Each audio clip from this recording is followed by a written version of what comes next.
castelo forte é o nosso Deus.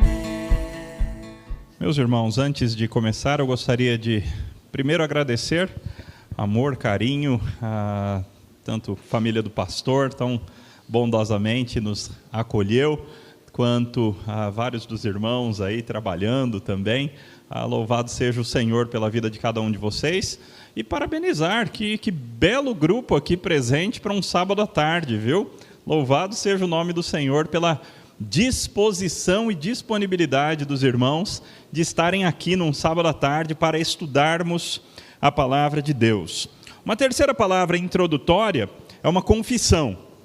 Sabe quando você vai na praia e você vai chegar um pouquinho mais no fundo, você acha que vai dar, mas de repente você vê que você deu um passo maior do que devia, você foi para um lugar que não devia? Foi mais ou menos a minha sensação quando eu escolhi esse texto. Quando eu escolhi, parecia uma ótima ideia.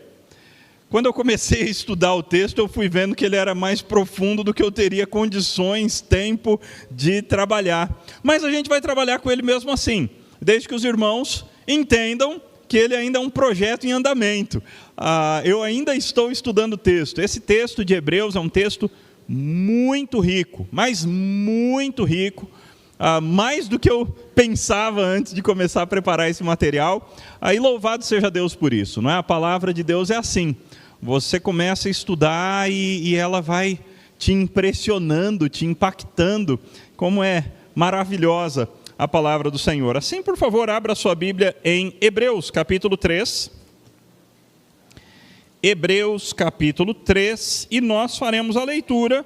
Eu farei a leitura, os irmãos ouçam, de Hebreus 3 e 4.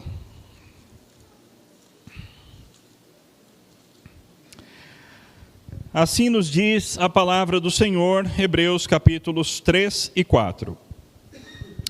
Por isso, santos irmãos que participais da vocação celestial, considerai atentamente o apóstolo e sumo sacerdote da nossa confissão, Jesus, o qual é fiel àquele que o constituiu, como também o era Moisés em toda a casa de Deus.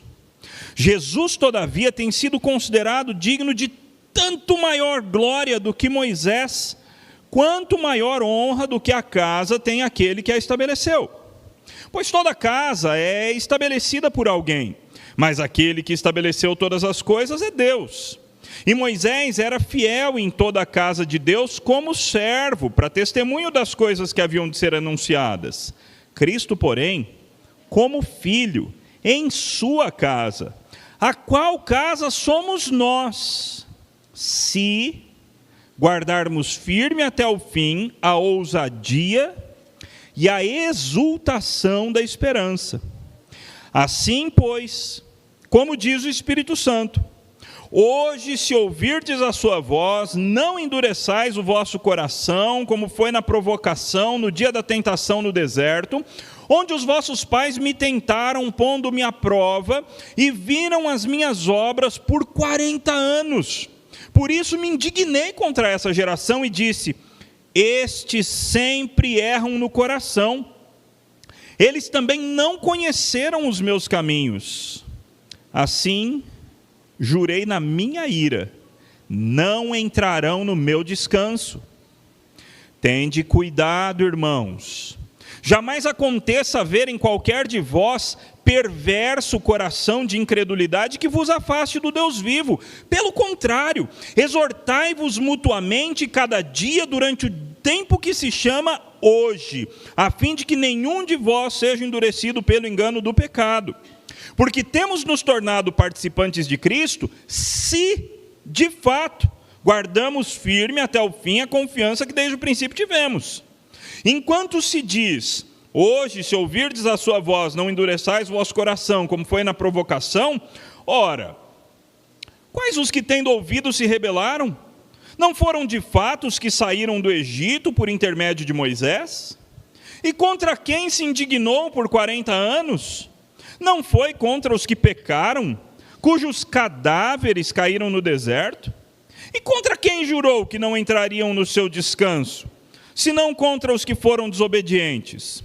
Vemos, pois, que não puderam entrar por causa da incredulidade. Temamos, portanto, que sendo nos deixada a promessa de entrar no descanso de Deus, suceda parecer que algum de vós tenha falhado. Porque também a nós foram anunciadas as boas novas, como se deu com eles. Mas a palavra que ouviram não lhes aproveitou, visto não ter sido acompanhada pela fé, como estava naqueles que a ouviram. Nós, porém, que cremos, entramos no descanso, conforme Deus tem dito. Assim jurei na minha ira, não entrarão no meu descanso. Embora certamente as obras estivessem concluídas desde a fundação do mundo. Porque em certo lugar, assim disse no tocante ao 7º dia, e descansou Deus no 7º dia de todas as obras que fizera. E novamente no mesmo lugar, não entrarão no meu descanso. Visto, portanto, que resta entrarem alguns nele, e que por causa da desobediência não entraram aqueles aos quais anteriormente foram anunciadas as boas novas, de novo determina certo dia, hoje, falando por Davi, muito tempo depois, segundo antes fora declarado: hoje, se ouvirdes a sua voz, não endureçais o vosso coração. Ora, se Josué lhes houvesse dado descanso, não falaria posteriormente a respeito de outro dia. Portanto, resta um repouso para o povo de Deus.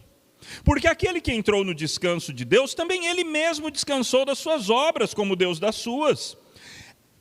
Esforcemo-nos, pois, por entrar naquele descanso, a fim de que ninguém caia seguindo o mesmo exemplo de desobediência. Porque a palavra de Deus é viva e eficaz, e mais cortante do que qualquer espada de 2 gumes, e penetra até o ponto de dividir alma e espírito, juntas e medulas, e é apta para discernir os pensamentos e propósitos do coração. E não há criatura que não seja manifesta na sua presença, pelo contrário, todas as coisas estão descobertas e patentes aos olhos daquele a quem temos que prestar contas. Tendo, pois, a Jesus, o Filho de Deus, como grande sumo sacerdote que penetrou os céus, conservemos firmes a nossa confissão. Porque não temos sumo sacerdote que não possa compadecer-se das nossas fraquezas. Antes, foi ele tentado em todas as coisas à nossa semelhança, mas sem pecado. Acheguemo-nos, portanto, confiadamente junto ao trono da graça, a fim de recebermos misericórdia e acharmos graça para socorro em ocasião oportuna. Muito difícil. Texto bastante difícil. Qual a diferença desse texto para o texto que nós trabalhamos ontem à noite? Para o texto de Lucas, capítulo 24. Quais são algumas das diferenças mais óbvias, assim, que saltam aos olhos de vocês? Oi? Ontem era uma narrativa. E hoje? É uma narrativa? Nosso texto é uma narrativa ou não? Quem acha que não é uma narrativa, levanta a mão. Ok, muito bem, não é uma narrativa. De fato, não é uma narrativa. Ele usa narrativas, mas ele não está contando uma história. O que ele está fazendo então?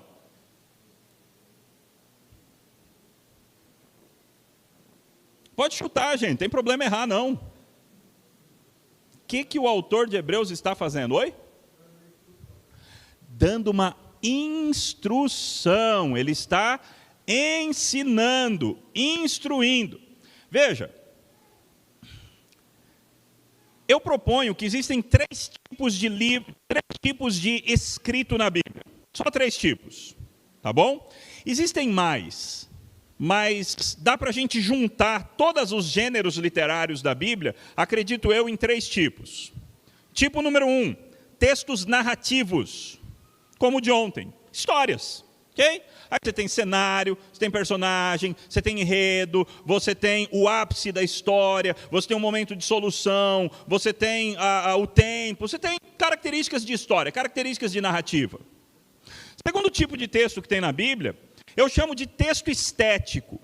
Então são textos que usam aspectos estéticos e emocionais para comunicar. Poesia, os salmos, ou provérbios, usa a coisa pequena e bem focada para comunicar. Ou até um livro como Apocalipse, com grandes figuras enormes, textos estéticos. E veja que eu falei de textos muito diferentes uns dos outros. Mas eu acho que eles têm um elemento em comum, e o elemento em comum é a estética. Eles têm um aspecto estético maior. Terceiro tipo de texto que tem na Bíblia são os textos, creio eu, argumentativos. Textos argumentativos. Qual é o objetivo de um texto argumentativo? Qual que vocês acham que é? Oi? Defesa, ensinar, convencer. Convencer você de alguma coisa. E qual é a arma que ele usa para te convencer de alguma coisa? Argumentos, evidentemente. Ok? A beleza disso é que me parece que Deus criou esses três tipos de texto. Veja, nenhum texto é só narrativo, nenhum texto é só argumentativo, nenhum texto é só estético. Eles sempre são um desses de maneira mais destacada, e as outras duas características ficam menos destacadas, mas ainda estão presentes. A minha tese é que Deus criou textos desse jeito para comunicar com cada uma das capacidades da nossa alma. Porque, não sei se você sabe, mas a nossa alma tem três capacidades. A nossa alma tem a capacidade racional, nossa mente, nossa capacidade de pensar, de arrazoar, de discutir, capacidade racional. Textos argumentativos, eles apontam diretamente para a nossa razão. Mas a nossa alma também tem as emoções. A nossa alma tem a capacidade de sentir, de se emocionar, tanto ira, quanto alegria, quanto tristeza, quanto todas as emoções. E os textos estéticos, eles comunicam de maneira especial com as nossas emoções. E aí então nós temos o terceiro tipo, deixa eu ver aqui, qual que está faltando? Nossa alma tem uma terceira faculdade, é assim que é chamado o nome, tá? As faculdades da alma, ou as competências, as coisas que a alma faz. Então a alma pensa, a alma sente emoções e a alma deseja. Essa é a terceira faculdade, terceira capacidade da nossa alma. A alma tem vontades, desejos, ou a palavrinha que a Bíblia gosta de usar, concupiscências. Que é a mesma coisa que vontade e desejo. Nem sempre uma concupiscência é ruim, pelo menos na palavra grega nem sempre é. Os textos narrativos são aqueles que comunicam mais com a nossa vontade. Por isso que propaganda existe, entendeu? Você vê uma pequena narrativa de um grupo numa festa tomando Coca-Cola, e de repente você está com vontade de tomar Coca-Cola e não sabe por quê. Porque houve uma narrativa ali que te envolveu e te fez sentir vontade sem você perceber. Ela anulou a tua razão e atacou direto a tua vontade, você nem percebeu. Então, Deus, ele escreveu três tipos de texto para comunicar com as nossas três capacidades fundamentais, tá? Nossas vontades, nossa razão e as nossas emoções. Destes três tipos de texto, o texto argumentativo tende a ser o mais difícil mesmo. Porque é aquele que você tem que gastar muita massa cinzenta para você tirar proveito dele. São textos que você tem que realmente pensar. Enquanto a história te envolve, e de repente você está curtindo lá a história, e você nem está pensando muito, por isso que ela é perigosa. Por isso que ela é perigosa, porque você nem pensa e está aprendendo um monte de coisa. Se é na Bíblia, ótimo. Se é nas séries que o pessoal por aí assiste, você está lascado. Você está aprendendo um monte de valor sem prestar atenção. Aliás, vocês sabem o que aconteceu a primeira vez que a Globo tentou colocar um casal homossexual se beijando? Eles tiveram que matar um dos dois personagens. Mas então eles continuaram colocando sempre o homossexual como a pessoa mais legal da novela. Sempre a pessoa bondosa, sempre a pessoa legal, sempre a pessoa engraçada. E hoje em dia, o que aconteceu com a sociedade brasileira? Isso que vocês estão vendo aí à volta de vocês. Narrativas são poderosas para mudar o jeito das pessoas pensarem e sentirem sobre as coisas. Mas voltando aqui, nosso texto é um texto argumentativo. E, portanto, é um texto que você precisa pensar muito a respeito dele. Tá bom?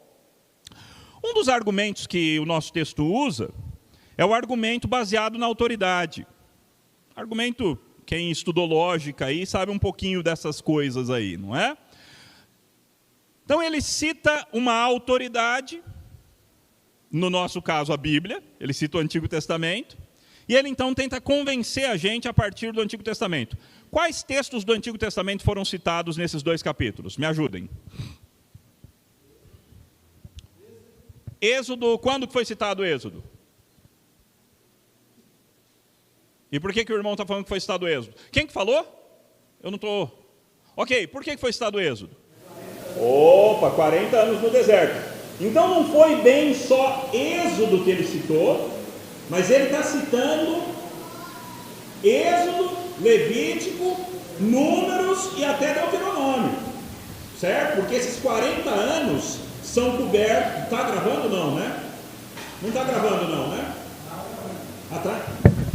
Esses 40 anos são cobertos pelo Pentateuco, tá? Só Gênesis que sai um pouquinho disso. Então ele citou aí Êxodo, Levítico, Número e Deuteronômio. Qual outro texto que ele citou?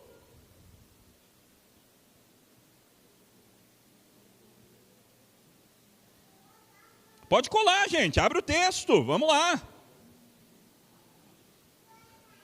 Meu objetivo é vocês saírem com a cabeça doendo daqui hoje.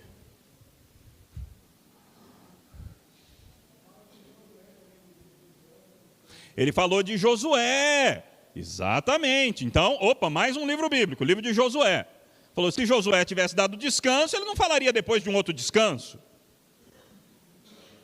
Que mais? Aliás, sabe qual é o nome que aparece aí na sua Bíblia traduzido como Josué?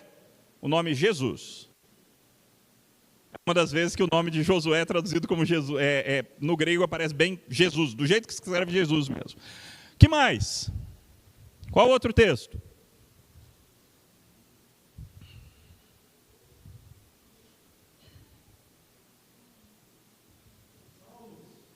Que salmo?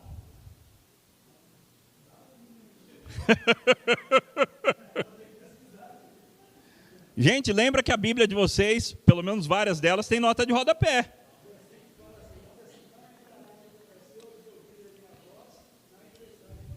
Quantas vezes que ele citou isso daí? 3 ou 4 vezes. Ou seja, o Salmo 95 é um salmo absolutamente fundamental na argumentação do nosso autor. A gente até poderia dizer que o nosso texto é uma explicação do Salmo 95. É um estudo bíblico do Salmo 95. Qual mais texto ele citou? Tem um bem importante ainda que está faltando.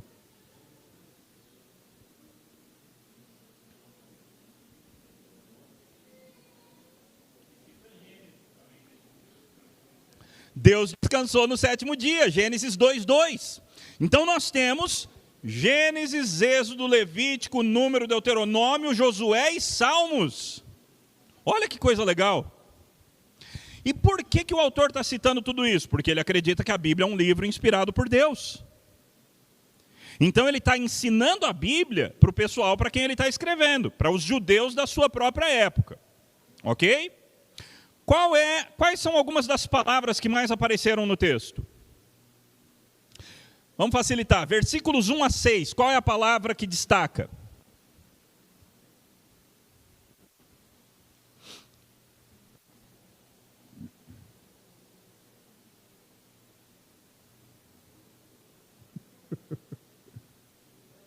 Oi?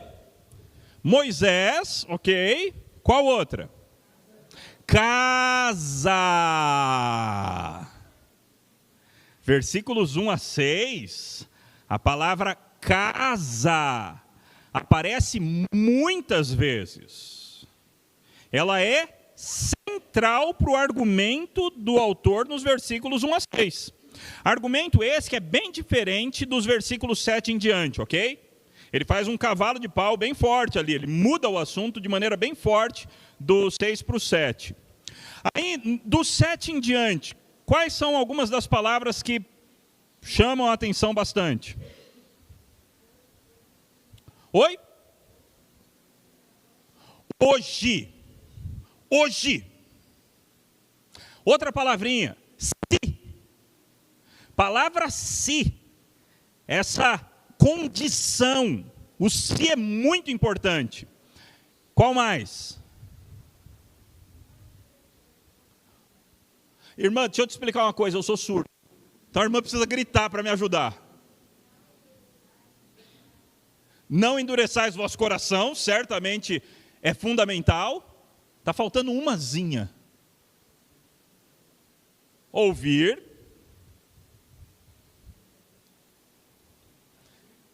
É uma que começa com des e termina com canso. Descanso, muito bom. Descanso. A palavra descanso é absolutamente fundamental no nosso texto. Então veja, a gente já tem algumas informações bem importantes aqui. Nesse texto argumentativo, nesse texto que visa nos convencer de coisas, ou nos convencer a crer, ou nos convencer a fazer, tá? Os textos argumentativos, eles querem convencer a gente de uma ou duas dessas duas coisas. Crer e ou fazer. Nesse texto argumentativo, nós temos uma grande citação do Antigo Testamento. Então o Antigo Testamento é super fundamental para ele está explicando para a gente o Antigo Testamento. E nisso ele fala sobre casa. O que é a casa? Ou, vamos facilitar, quem é a casa? O texto tem essa resposta, sim, nítida para você. Quem é a casa? Não olha para mim não, gente, olha para o texto. Quem é a casa? Oi? A qual casa somos nós? Então, vamos admitir aqui, hein? Quantos já ouviram a música Casinha Favorita? Levanta a mão aí. Oh, que coisa boa, igreja boa, viu, pastor? Igreja boa, o pessoal não está ouvindo qualquer coisa, não. É uma música contemporânea, cristã, melosa, que fala que eu sou a casinha favorita de Deus. O que é um argumento ridículo, que nunca... Você já ouviu, né? Assume. É um argumento ridículo, porque a Bíblia raramente, eu diria nunca, a Bíblia usa o conceito de casa para falar de um indivíduo. Na Bíblia, casa somos nós, nunca eu. Tem um texto, lá em 1 Coríntios 6, que dá margem de você falar que eu sou o templo do Espírito Santo de Deus. Esse é o único texto, de uma dezena de textos que fala que a igreja, o povo reunido se torna a casa de Deus. Ok? Então essa é a primeira lição do texto e agora a gente vai trabalhar um pouquinho com ela. Então vamos lá para o nosso texto. Veja, o nosso texto já começa com por isso, né? Então a gente teria que estudar o capítulo 2, mas não vai dar tempo. Tá? Então essa é a sua tarefa de casa para amanhã ou durante essa próxima semana. Tá? Estudar por que o nosso texto começa com por isso. Tá? Eu não vou responder isso daqui hoje. Por isso, aí ele nos chama de o quê? Primeiro ele chama os cristãos de santos irmãos. Olha que bonito. Santos irmãos. Muitas vezes a gente olha uns para os outros como irmãos pecadores, não é? Mas o texto fala que nós somos santos irmãos. Qual é a segunda coisa que ele fala para a gente? Participantes da vocação celestial. O que é ser um participante da vocação celestial? Participante é fácil. Eu tenho parte nesse treco aí que é a vocação celestial. Agora, o que é a vocação celestial? Oi? Parte do reino. De onde o irmão tirou isso? Parte da vocação celestial, parte do reino. Celestial é o reino de Deus. Nós fomos vocacionados, chamados para fazer parte do céu, para fazer parte dessa dimensão onde Deus vive. Tá? Então, céu aqui A gente não está falando desse céu que a gente olha quando está lá fora, mas a gente está falando de uma dimensão espiritual onde Deus vive. E nós fomos chamados para fazer parte disso. Certo? Mas aqui ele só está dizendo, vocês já são isso. Aí vem a ordem. Todo texto argumentativo, você tem que ficar esperto nos imperativos. Gente, quando você estudou português na escola, foi por causa da Bíblia. Viu? Todo português que você estudou, todas aquelas regrinhas lá, tem a ver com a Bíblia. Conjunção, preposição, imperativo, essas coisas têm a ver com a Bíblia. Se você não souber essas coisas, você não entende a Bíblia. O negócio é sério assim. É claro que você não precisa necessariamente saber os nomes, mas você tem que saber como é que essas coisinhas funcionam dentro do texto. Imperativos são fundamentais. Qual é o imperativo aí do texto? Considerar atentamente. O que ele está falando exatamente? O que ele quer que a gente faça exatamente? Foca. Presta atenção. Ou presta atenção. Atente. Não fique viajando. Mas foca. Presta atenção. No que é para prestar atenção?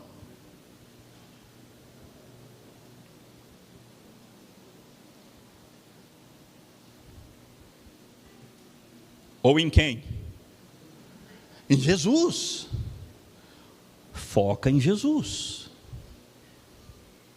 Ou, está prestando atenção em outras coisas. Acorda. Foca em Jesus. Essa é a ordem do nosso texto. E aí ele chama Jesus de três nomes, né? O apóstolo, o sumo sacerdote da nossa confissão e Jesus. E aí ele ainda fala, Jesus, aquele que é fiel àquele que o constituiu, como também foi Moisés em toda a casa de Deus. Moisés foi fiel em toda a casa de Deus. Até aqui você não faz ideia do que é a casa de Deus. Certo? Nossa, Moisés foi fiel na casa de Deus. Se você conhecesse o Antigo Testamento, muito bem, você saberia que isso é uma citação de Números 12, versículo 7. E eu só sei porque eu tenho aqui a minha cola. Entendeu? Números 12, versículo 7. Lê lá. Alguém leia lá, por favor. Números 12, 7.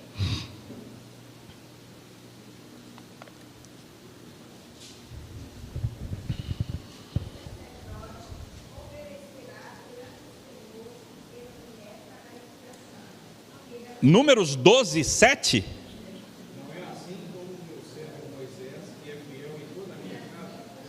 Então, naquele dia que Miriam e Arão quiseram falar assim, né, Moisés não é nada especial, não, a gente também é importante pra caramba. Deus falou assim, não, vocês não estão entendendo. Vocês não estão entendendo. Moisés é meu chapa, Moisés é aqui, é eu e ele. É outro nível.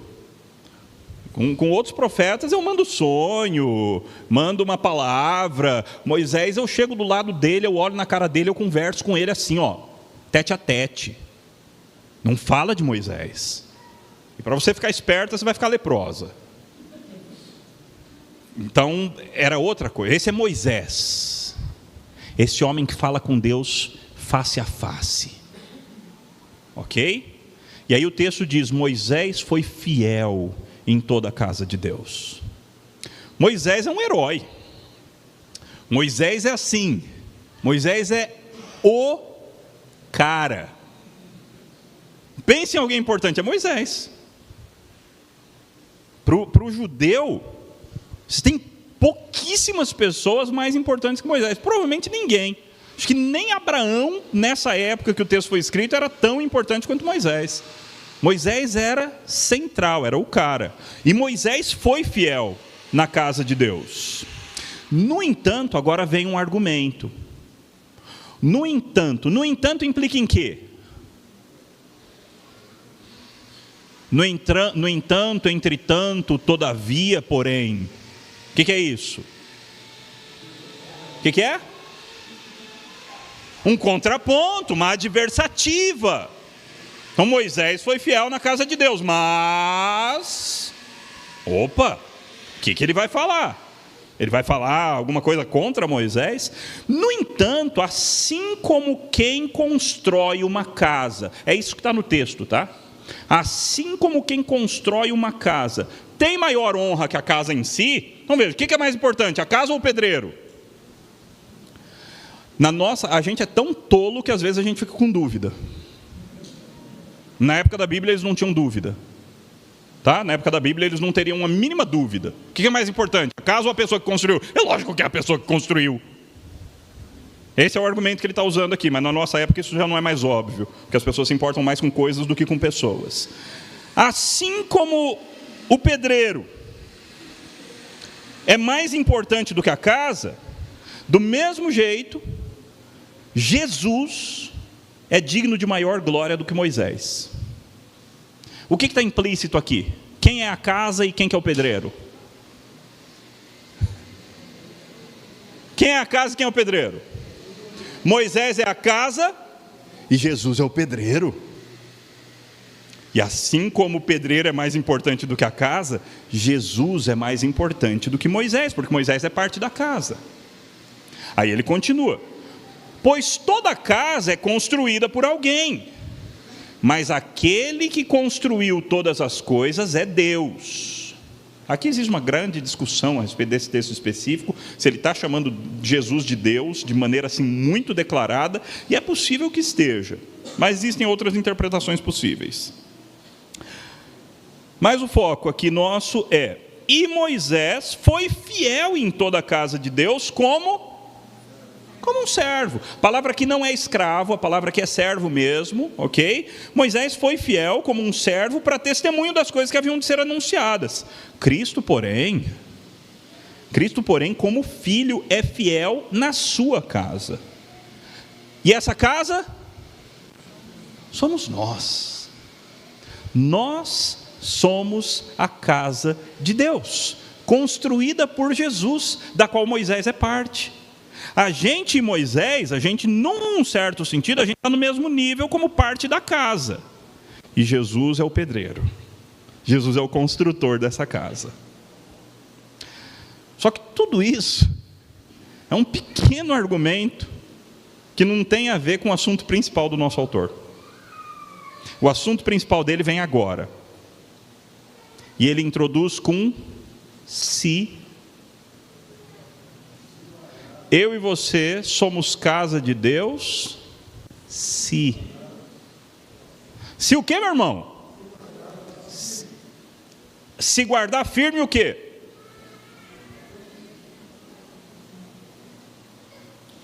Gente, vocês estão entendendo que a gente está falando de uma coisa que é absolutamente central? Você não é casa de Deus se você não entender isso aí? A gente está falando de uma coisa que é absolutamente central. Você não pode se considerar igreja, você não pode se considerar crente, se essa condição não se cumprir na tua vida. Tem algum programador aqui? Alguém que mexe com programação? Ok. Lá atrás. Ah, lá em cima. Oh, coisa boa. Então nós temos uma condição aí, uma condição se. Ela precisa ser satisfeita a fim de que o então ocorra. O então é: nós seremos casa de Deus. E a condição é se guardarmos firme o quê?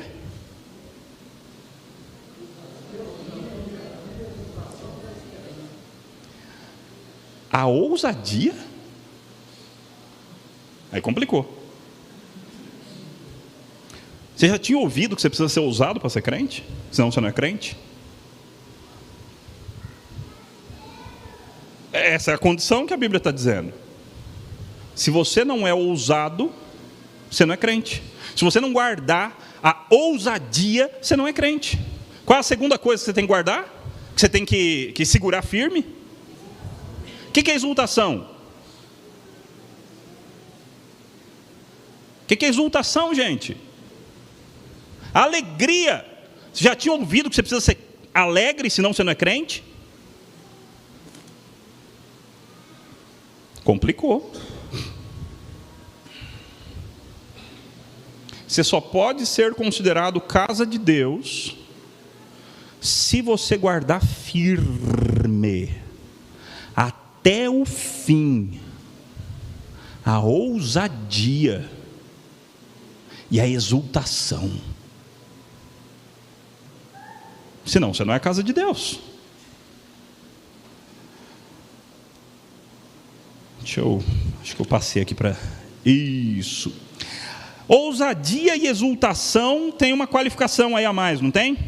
Aliás, se eu contar dois segredinhos aqui para vocês. Palavra ousadia é aquela mesma palavra que aparece toda hora em Atos, que a gente traduz como intrepidez. Intrepidez. É aquela coisa de você não conseguir segurar o evangelho só para você, e de você ter que transbordar o evangelho para os outros. É aquela coisa de você ter uma coragem diferenciada, porque você é crente. É aquela coisa de você não ficar com autopreservação o tempo todo, porque você é crente. Você não, me poupe. Não, você não fala isso. Você quer se gastar, você não quer se poupar. Você quer se gastar. Isso é ousadia. E exultação é uma palavra que é traduzida em vários lugares como orgulho. E essa é uma exultação ou orgulho de quê? Da esperança. Se é possível falar em orgulho santo, e é porque a Bíblia fala, mas não é aquele orgulho santo que você chama de santo uma coisa pecaminosa. Isso é orgulho santo mesmo. Você acredita que sem eu merecer nada, Deus me escolheu para a vida eterna? Que absurdo, mas Ele me escolheu. Eu não tinha nada para oferecer e Ele me escolheu. É esse tipo de orgulho da esperança. Eu tenho coisas maravilhosas prometidas para mim, pela graça, de graça, sem eu fazer nada por merecer. O nosso autor acabou de nos falar que nós só somos casa de Deus se nós guardarmos firme essas duas coisas, essa ousadia e essa exultação. Senão a gente não é igreja. Esse é o assunto principal do nosso autor. O assunto principal dele é colocar uma pulga atrás da tua orelha, para que você de novo se avalie, para ver se você está no caminho certo, se você é crente mesmo ou não. É isso que o autor está fazendo. E é claro que o objetivo final dele é que você, e vai ficar claro nos últimos versículos, é que você entenda que você é crente. Mas ele vai te conduzir por esse caminho, e no caminho ele vai te abalar um pouquinho. Porque o foco dele é o se. Você só é crente se. Mas pastor, não tem aquele negócio lá de predestinação? Tem, mas não é o assunto de hoje. Tem, mas não é o assunto do texto. Quando o autor bíblico quer falar de predestinação, ele fala de predestinação. Quando ele não quer falar de predestinação, ele não fala. Quando ele quer falar da tua responsabilidade, ele fala da tua responsabilidade. E se você levantar a mão e falar, não, mas não tem a predestinação, autor, ele vai falar, mas não é disso que eu estou falando. O foco dele é o se, tá bom? E agora ele faz a transição para desenvolver este assunto. E para isso ele vai citar o Salmo 95, versículos 7 a 11. Hoje, se ouvirem a sua voz... Não. Aliás, veja como ele introduz essa citação. Versículo 7. Por isso, já que a gente só é casa de Deus, se... Então, por isso, como diz o Espírito Santo. Quem é que fala no Salmo? Quando a gente pega e lê um Salmo, quem é que está falando? O Espírito Santo. É texto velho que não vale mais para a gente? Não, é texto novo. Palavra fresquinha de Deus para a gente aqui agora, hoje.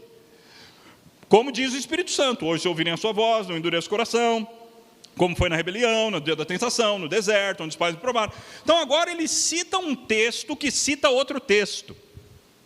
O nome chique disso na academia chama intertextualidade. Esse é o nome chique. O pastor de vocês manja pra caramba disso daí. Intertextualidade. Ok?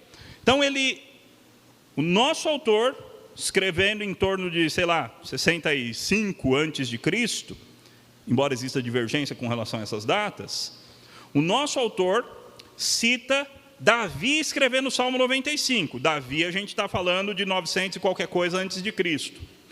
E Davi, quando escreveu o Salmo 95, ele citou aquilo que aconteceu em mais ou menos 1400 anos antes de Cristo, com Moisés. Em toda aquela parte lá de Êxodo até Deuteronômio. Tá? Então, a tentação no deserto, Massá, Meribá. E aí Deus diz, por isso me indignei contra essa geração, e diz, o coração deles sempre se afasta de mim, e eles não conheceram os meus caminhos. E por isso eu jurei na minha ira, não entrarão no meu descanso, não vão entrar. O Salmo 95 está citando, então, a história do Êxodo. Resumam rapidamente para mim o foco do Salmo 95, dessa citação aí. Ele está pegando o povo de Israel como o quê? Exemplo, negativo ou positivo? Negativo. Eles endureceram o coração. Isso aconteceu mesmo? Eu tenho uma colinha aqui. Os pecados do povo na caminhada para a terra prometida. Aí eu tenho a lista. Logo quando chegou na frente do Mar Vermelho, eles já começaram a falar, a gente vai morrer, já desconfiaram de Deus. Aí chegaram lá no lugar que as águas eram amargas, começaram a falar mal de Deus. Aí ficaram com fome, começaram a falar mal de Deus, e aí Deus mandou o maná. Aí chegaram num lugar que eles estavam com muita sede, um lugar chamado Massá e Meribá, e eles falaram mal de Deus. E assim, falar mal de Deus de verdade. Eles falaram mal de Deus. Falaram coisa do tipo, era muito melhor lá no Egito. Deus tirou a gente só para matar a gente no deserto. Eles questionaram a fidelidade de Deus. Murmuração. Se você é uma pessoa que reclama muito, toma muito cuidado. Porque esse foi o grande pecado daquela galera que saiu do Egito. Murmuração, reclamação. Aí fizeram bezerro de ouro. Aí Nadab e Abiú apresentaram fogo estranho. Aí depois aconteceu a situação lá de Taberá. O povo queixando-se das suas dificuldades, Deus começou a matar todo mundo. Aí lá em um outro lugar chamado Quibrote Atavá, o pessoal começou a pedir pepino, gente. Pepino? Pepino é gostosinho, mas... Ai, que saudade do melão do Egito, dos pepinos. Reclamando de Deus por causa de pepino. Aí Miriam e Arão começaram a criticar Moisés. E depois foram conhecer a terra prometida e falaram, não, tem muito gigante lá, a gente não vai conseguir. Ou seja, era pecado atrás de pecado. Depois teve Corá, Datã e Abirão, de novo em Meribá, depois a serpente de bronze, o bezerro de ouro. Olha, Zé Povinho mesmo. E o autor, Davi, no Salmo 95, ele fala, não sejam como eles. Hoje, se você ouvir a voz de Deus, não seja de coração duro como esse povo que saiu do Egito. Porque o que aconteceu com eles é que Deus cansou. Chegou uma hora que Deus falou assim, chega, não aguento mais vocês. E de 2 milhões que saíram do Egito, em torno de 1 milhão morreu no deserto. Deus fez uma chacina no deserto. E matou geral.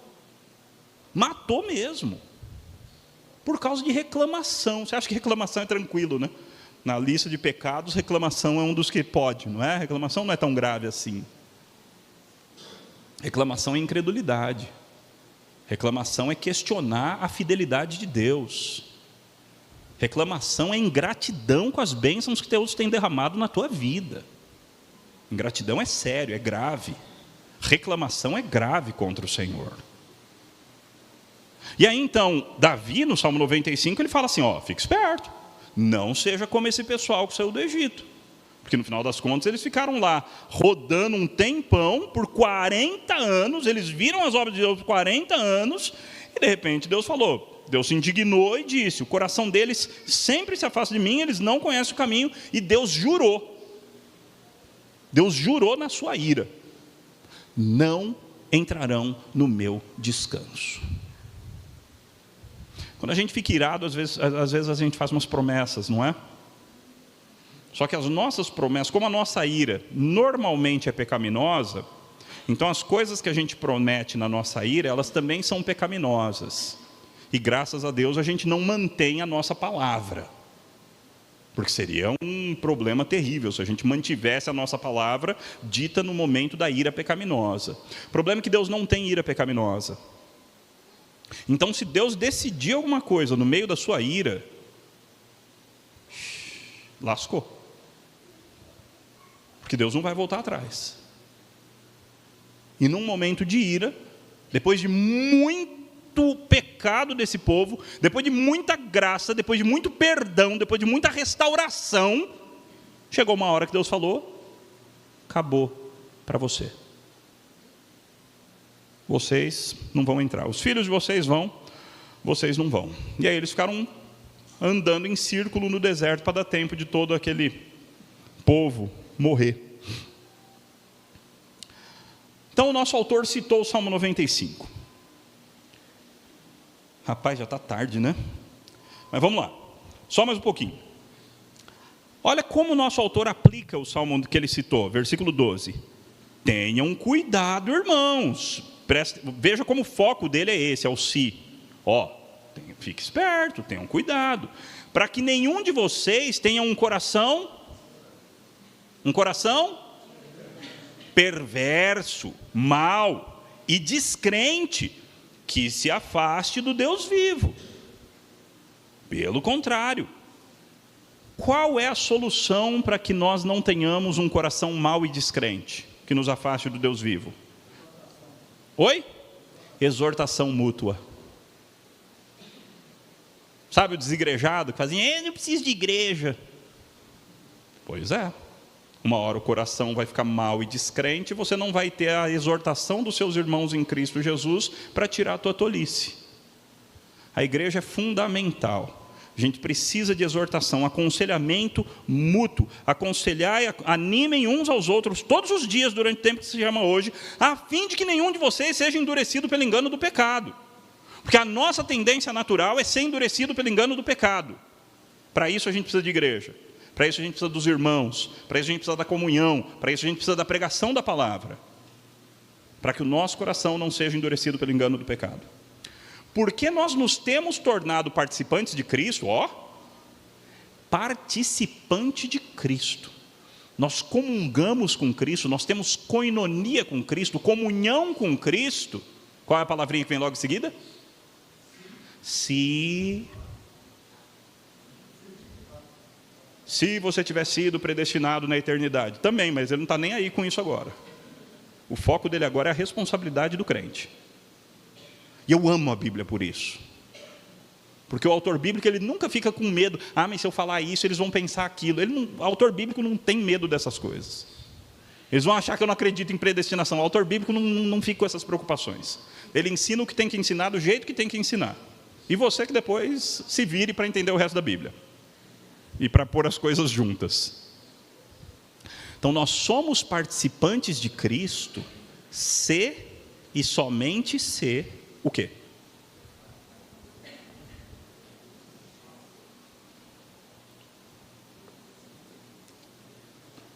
Vai, gente, me ajuda. Guardarmos firme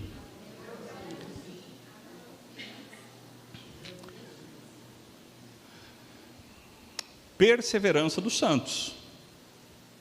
Mas aqui o autor bíblico ele apresenta um outro ladinho da perseverança dos santos, que é a perseverança dos santos. É o fato de que os santos que perseverarem até o fim São aqueles que de fato foram eleitos lá na eternidade e são guardados na mão de Cristo. Você só participa de Cristo se quando chegar lá no final da tua vida, você estiver firme com Cristo. Quem cai no meio do caminho nunca participou de Cristo. É por isso que o autor de Hebreus é o autor que mais duramente fala a respeito de apostasia, de algo que é semelhante a uma perda de salvação, mas que não é perda de salvação, mas parece. Do nosso ponto de vista humano, é igualzinho perda de salvação. O cara era uma bênção, tinha uma família maravilhosa, era crente, era até pastor.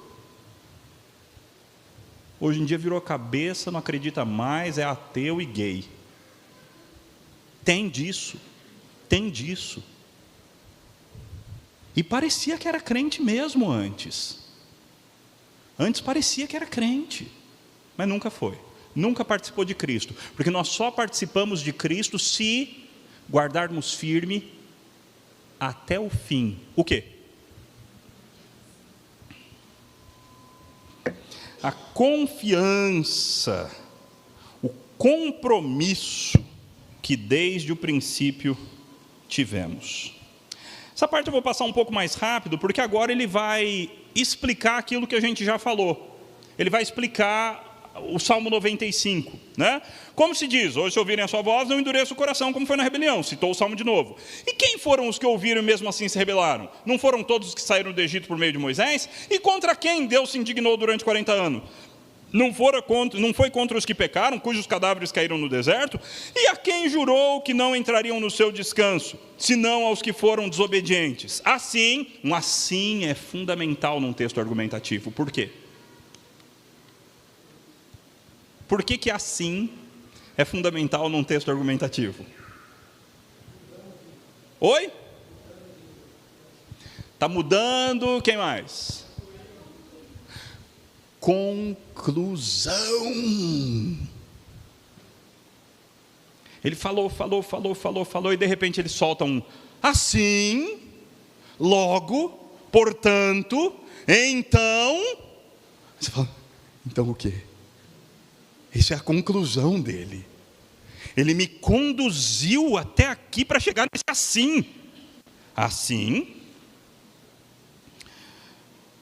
vemos que não puderam entrar por causa de incredulidade. O problema daquele povo foi incredulidade. Aí ele começa de novo. Portanto, visto que nos foi deixada a promessa de entrar no descanso de Deus, tenhamos cuidado. Como assim foi deixada a promessa de entrar no descanso de Deus? Tenhamos cuidado, ele já falou várias vezes, né? Esse é o foco dele. Fique esperto, toma cuidado, presta atenção. Quando que nos foi deixada uma promessa de entrar no descanso de Deus? O argumento que ele vai fazer é o seguinte: 1400 anos antes de Cristo, Deus Moisés e fala, olha, eu vou dar descanso para vocês, eu vou levar vocês para uma terra muito boa. E Deus então usa Moisés, carrega aquele povo pelo deserto, Deus se ira, mata metade do povo, inclusive Moisés, que não entra na terra prometida, mas para o resto ele entra na terra prometida, tá? O resto do povo entrou na terra prometida.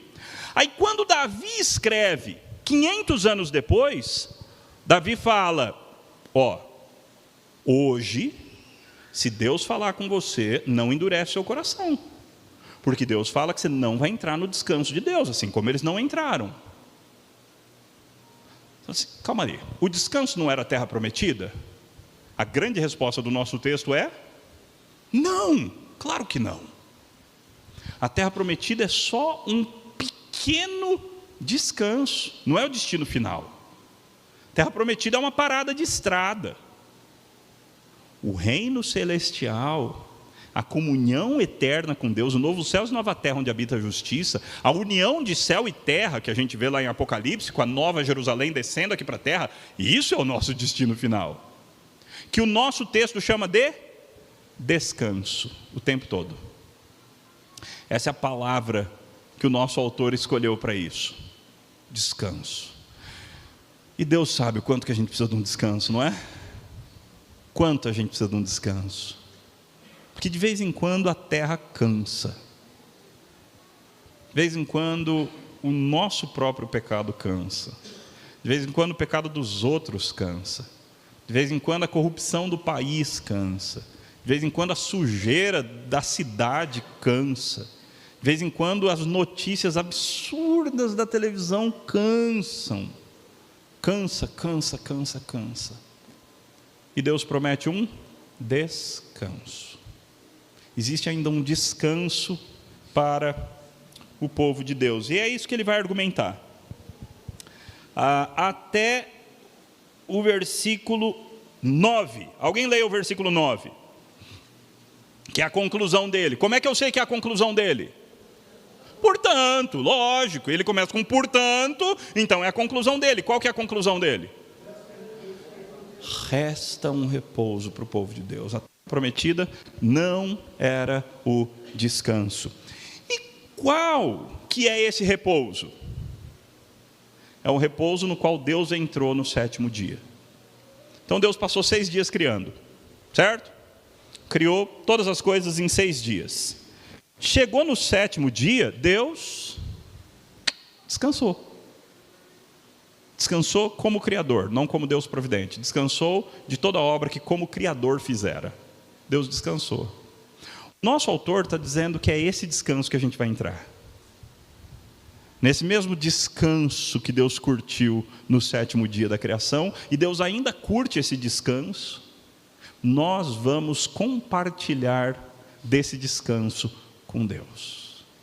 Resta um descanso para o povo de Deus. Mas você só vai entrar nesse descanso se você guardar firme, se você considerar atentamente, se você não endurecer o coração. Várias coisas ele já disse. Ele está sempre dizendo a mesma coisa, mas com palavras diferentes. Se você for perseverante, se você tiver exultação, se você tiver empolgação com as coisas de Deus, se você tiver intrepidez, ousadia, aí então você vai entrar. Versículo 11, portanto, 4:11, esforcemo-nos. Essa palavra é muito forte na língua grega, mas muito forte. Esforcemo-nos.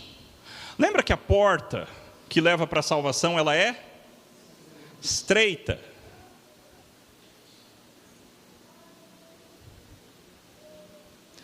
O que fazer para passar numa porta estreita?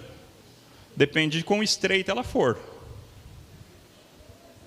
Se ela for muito, muito estreita, você vai ter que arrancar um braço.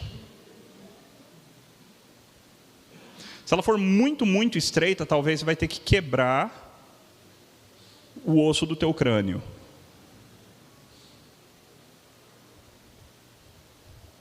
Quanto mais estreita a porta for, mais sacrifício você vai ter que fazer para entrar nela.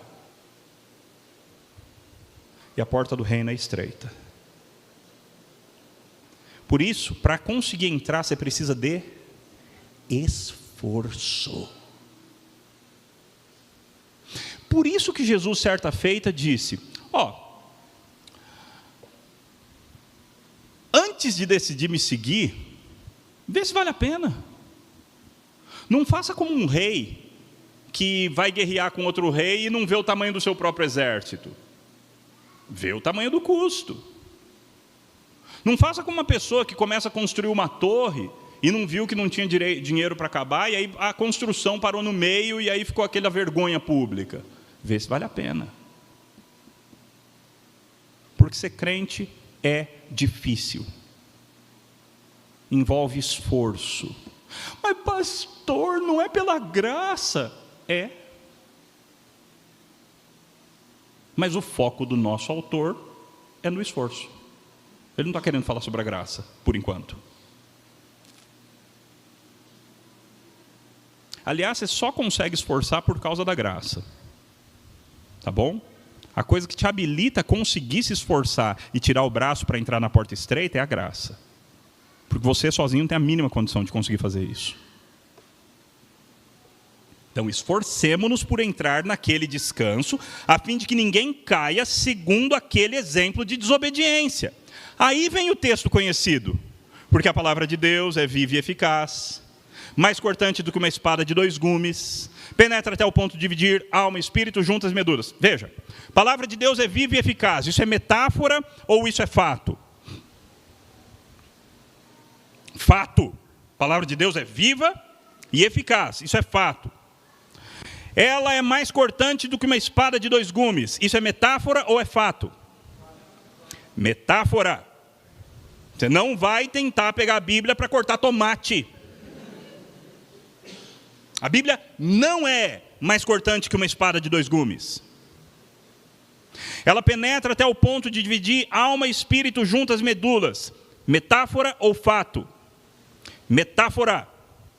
Você não vai fazer uma cirurgia usando a Bíblia como bisturi. Não funciona. Metáfora. Penetra até o ponto de dividir alma e espírito, juntas e medulas, e é apta para discernir os pensamentos e propósitos do coração. Metáfora ou fato? Fato. Todas as outras metáforas estavam apontando para esse fato. A Bíblia é um instrumento absurdamente preciso que consegue detectar quais são suas verdadeiras motivações e intenções. Ninguém consegue ficar vestido diante de Deus por meio do uso do instrumento da Bíblia. Deus torna todo mundo nu, vulnerável. Porque a palavra de Deus é esse instrumento maravilhoso que traz à tona o que realmente está rolando no nosso coração. Vocês fazem ideia por que eu estou aqui? Por que eu vim lá de São Paulo, peguei avião, etc. e tal, eu vim aqui ensinar? Eu vim aqui porque eu amo o reino de Deus, amo a palavra de Deus, e eu quero ser um instrumento nas mãos de Deus para ajudar os meus irmãos a aprenderem mais a Bíblia. Ok, boa explicação. Eu vim aqui porque eu tenho um projeto pessoal de me tornar o próximo Augustus Nicodemos Lopes. Eu vim aqui porque eu publiquei alguns livros e eu estou querendo vendê-los para ganhar um dinheirinho. Eu vim aqui porque eu sei que essa igreja vai me dar uma grana de oferta. Você faz ideia qual é a motivação que é verdadeira aqui? Você sabe? Deus sabe. E Ele pega a palavra dele e Ele faz assim, ó. E aí essas coisas vêm à tona. E Ele me ajuda, por meio da palavra dele, a começar a ver qual porcentagem da primeira motivação tem no meu coração e qual porcentagem das outras motivações estão no meu coração. Porque eu não sou tolo de achar que as minhas únicas motivações são boas. Que eu só tenho motivação boa no meu coração. Isso é coisa de gente tola que não se conhece. Infelizmente, nós somos pecadores. E até por trás das nossas melhores atitudes tem sujeira. E a palavra de Deus, o instrumento santo do Senhor, para trazer isso tudo à tona. Mas lembra qual o contexto que ele disse isso? Olha só que coisa impressionante. Portanto, esforcemo-nos por entrar naquele descanso, a fim de que ninguém caia segundo aquele exemplo. Porque a palavra de Deus faz tudo isso. Qual é a ligação de uma coisa com outra?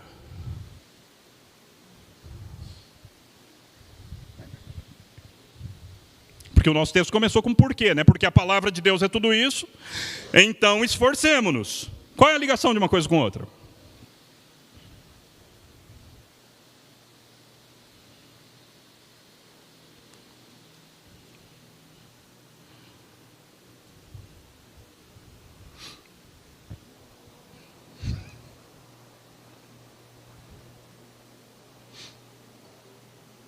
Qual que é a ligação de uma coisa com outra?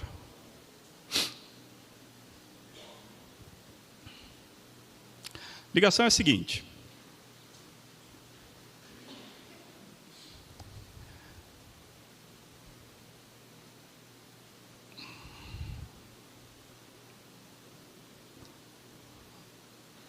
Imagina que você vai cozinhar para uma pessoa. E aquela pessoa é um mendigo. Qual é o nível da tua preocupação em relação à qualidade da comida? A exigência dele? Você está tranquilo, não está? Agora imagina que você vai cozinhar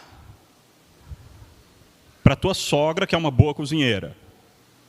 Que é uma cozinheira muito competente. Qual é o nível que você fica? Já é outro. Agora imagina que o melhor cozinheiro do mundo vai almoçar na tua casa.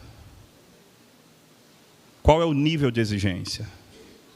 Quanto você vai se esforçar para passar nesse teste? Você tem que se esforçar escandalosamente mais. Essa é a relação que ele estabeleceu. A palavra de Deus é um instrumento de avaliação do coração super preciso. Então esforça para entrar. Porque quem vem almoçar é gente exigente pra caramba. E é gente que sabe do que está falando. Você vai ser julgado pelo padrão da palavra de Deus, que é esse instrumento super preciso de avaliação. Então é melhor você se esforçar de verdade. Não brinca de ser crente, não. Mas graças a Deus o autor termina um pouco mais light. Ele fez todo essa aplicação dura e séria, e tudo isso é verdade, mas ele vai terminar acalentando um pouco o nosso coração. Então ele termina assim: tendo, pois, ou seja, já que nós temos Jesus, o Filho de Deus, como grande sumo sacerdote que adentrou os céus, de novo, conservemos firme nossa confissão. Vamos ficar firme no que a gente professa.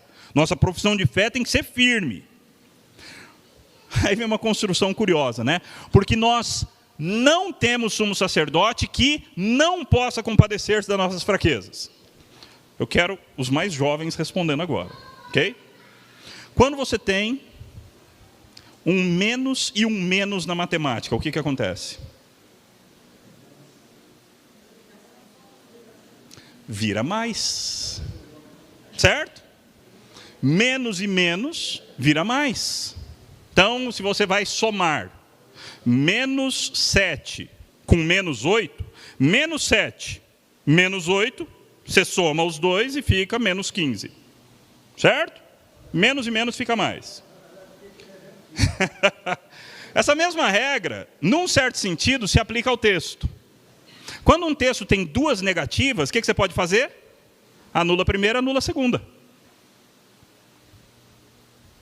Então, o texto diz: porque nós não temos um sumo sacerdote que não possa compadecer-se das nossas fraquezas. Anulando os dois nãos, você tem: nós temos um sumo sacerdote que pode compadecer-se das nossas fraquezas. É isso que ele está falando. Só que ele usou a negativa para fins retóricos, para ficar mais forte. Nós não temos um que não possa. Então nós temos um que pode compadecer das nossas fraquezas. Pelo contrário, ou antes, ele foi tentado em todas as coisas à nossa semelhança, mas sem pecado. Portanto, porque veja, se você ficasse com tudo que foi dito até aqui, talvez você sairia daqui falando assim: caramba, eu não sou crente, e não tem chance para mim. Eu estou lascado, eu não consigo ser esse nível de crente que o texto falou. Eu estou perdido. Então ele termina te lembrando essa verdade espiritual linda e maravilhosa. Nós temos um sumo sacerdote que se compadece das nossas fraquezas, porque ele foi tentado em todas as coisas à nossa semelhança, mas sem pecado. Então você pode se aproximar do trono da graça para receber socorro e misericórdia em ocasião oportuna. Você tem que se esforçar, você tem que guardar firme, você tem que guardar a exultação, você tem que guardar a confissão, você tem que ser tudo isso, mas você não está sozinho. Jesus Cristo é aquele sumo sacerdote maravilhoso que vai te habilitar a fazer o que você precisa fazer. Mas faça. Guarde firme a tua confissão. E quando você cair, então você corre para o trono da graça. Quando você tiver uma motivação ou uma atitude que não está à altura da tua vocação, então você sai correndo para o trono da graça. E você vai receber misericórdia e socorro quando você precisar. Mas o padrão é o esforço. A queda é a exceção.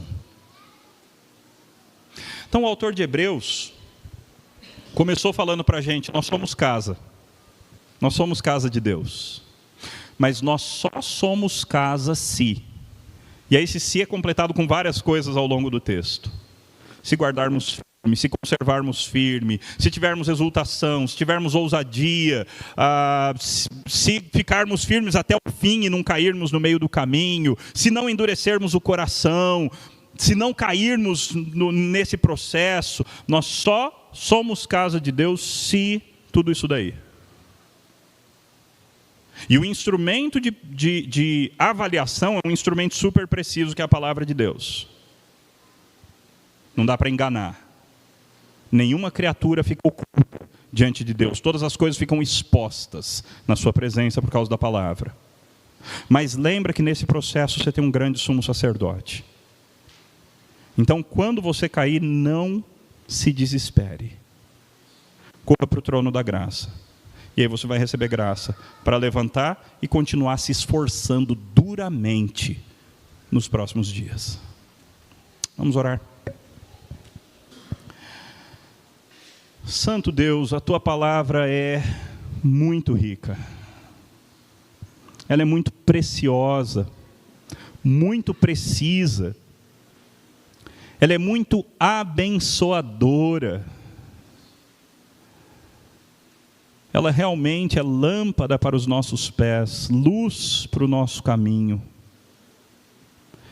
Ela realmente, ó Deus, transforma o nosso coração e nos deixa vulneráveis aos teus olhos.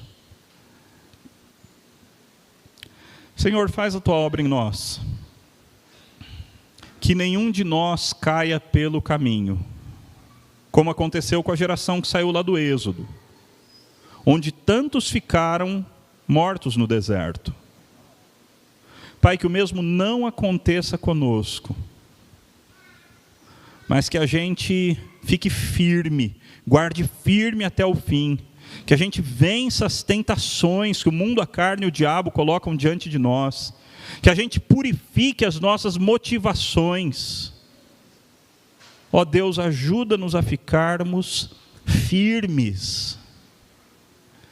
E muito obrigado, Pai, porque existe graça para os momentos de falha, para os momentos de queda. Continue iluminando-nos e aplicando a Tua palavra aos nossos corações por meio do Teu Espírito. Anima-nos, ó Deus. Dá-nos ser cheios de ousadia e exultação. Porque o Senhor vale a pena, o Teu reino vale a pena, o descanso que o Senhor nos prometeu vale muito a pena. Assim que continuemos caminhando, peregrinando, de maneira fiel e esforçada, para a Tua glória e para que nós adentremos na Tua glória, em nome de Cristo. Amém.